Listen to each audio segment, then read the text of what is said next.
Lord Ganapati. Lord Ganapati is the deity to be worshipped for performing any ritual or to follow a definite procedure kalpa to avoid hindrances. He is the primal Lord, the bestower of Siddhi and Buddhi. He is the Lord of heavenly hosts, Ganas. The elephant-faced Lord is the ruler, controller of impediments. He blesses us with the power of speech, intellect, and victory.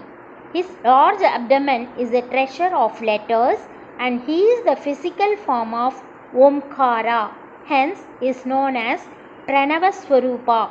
He is the giver of success, tranquility, and is primary God of our adoration.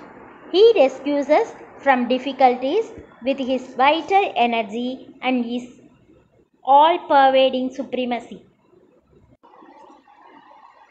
Guru. According to scriptures, to a newborn, the mother is the whole world, then she will show the father, and the two of them will show the Guru.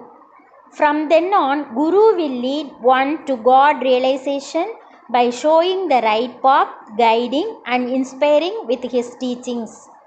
Guru opens the eyes blinded by disease of ignorance. He imparts the self-knowledge and burns away the karma accrued through many births. Guru acts as a bridge between disciple and liberation.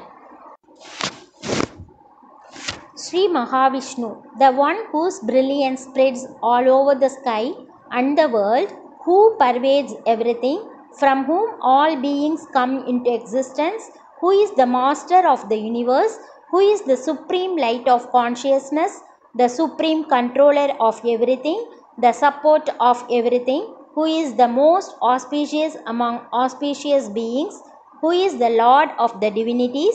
He is Sri Mahavishnu. Who worships this supreme spirit will be free from all sorrows and can attain freedom from the cycle of birth and death. For the protection of the world, he holds in his hand chakra representing the mind and gada representing buddhi. The 6 attributes called lordliness, prowess, fame, beauty, knowledge, non-attachment are possessed by him. Hence, he is called Bhagavan. He is the all-comprehensive supreme knowledge. He is the consort of goddess Lakshmi. Lord Shiva. Lord Shiva is the pure and pristine God who is free from 3 gunas, who can purify anything by mere utterance of his name, who confers good and auspiciousness on devotees by destroying sorrow and its cause, who is endowed with unconditioned splendor, who is terrible and is the destroyer of all that is created, who is the death to death himself, the Mrityunjaya. He is the great ascetic, the master of knowledge, the medicine for ignorance, disease and worldly troubles. He is Nilakanta, the blue-throated Lord, who saved the entire creation by swallowing the Kalakuta poison and confining it in his throat region. He is the consort of goddess Parvati, his abode the Kailasha. Devi. In Devi Purana, Devi is described thus: she is the Vedas, the sacrifices, the heaven and all this universe. The universe, immovable as well as movable, is pervaded by Devi. She is all that is sacrificed to and worshipped by Devas. She is all that is food and drink, manifold in form. Devi is everywhere, in trees, in the earth, in the air, in the ether, in water and in fire. There is nothing which cannot be obtained either on earth or heaven when Devi is pleased. Her name Lalita has 8 meanings, namely brilliance, manifestation, sweetness, depth, fixity, energy, grace and generosity. She is the creator, the preserver and destroyer of the universe. She is the absolute consciousness. She is benevolent, infinite and supreme. The good results accruing from the worship of Devi are indescribable and innumerable. All one desires in this world will be fulfilled. One will be blessed with prosperity, progeny, peace, and at the end will attain liberation. Mahalakshmi. Mahalakshmi is the goddess of wealth, nourishment, fulfillment, and is a source of all-round prosperity, happiness, and comfort. She is Vishnu Patni and resides on the bosom of Lord Vishnu. Therefore, she is believed to be seated in the heart of the whole universe. Without her grace, none can enjoy the physical, mental, and spiritual dimensions of human life because she is capable of bestowing riches of these three dimensions. Goddess Lakshmi is known as Lotus Lady, Golden Goddess because of her golden complexion and her association with lotus flower. She can elevate her devotees to higher planes of conscience. Conscience is worshipped devoutly. She destroys all kinds of poverty and wards off every danger for everlasting peace and happiness, prosperity and fortune. One should worship Goddess Lakshmi.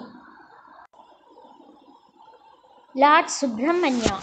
Lord Subramanya is born of two counterparts of the physical body of Parvati and the soul of Ishvara, who took birth as the illumination of sperm in the fire of Sushmna.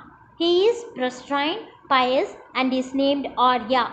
He is the deity in serpent form and is the ruler of Kundalini power. Su means good, Brahmanya meaning one with intelligence and illumination and who has a beautiful glowing aura. He is the commander of divine army. Lord Hanuman. Lord Hanuman represents maximum strength and true devotion to Lord Rama. He never considers anything impossible, being an embodiment of confidence and courage. No danger or difficulty can befall on his devotees. He has total faith in his Lord Sri Rama. In difficult situations, anyone thinking of Lord Hanuman can draw immense strength and spiritual support from him. Hanuman is the son of wind god and the repository of unlimited powers. Lord Venkateshwara. Sri Venkateshwara is the Lord of seven hills of Tirumala. Lord Vishnu manifested himself on these hills for the benefit of his devotees in Kali Yuga. His consorts are Sri Padmavati Devi and Andal. He is verily the light of the universe. He showers his grace and love on the humanity and assures his protection to his devotees. His Varadahasta signifies his boon-giving nature. During periods of troubles and difficulties, it is to Tirupati, the hill shrine, the abode of Sri Venkateshwara, that people rush to. He is a personification of mercy and compassion, Lord Sri Venkateshwara.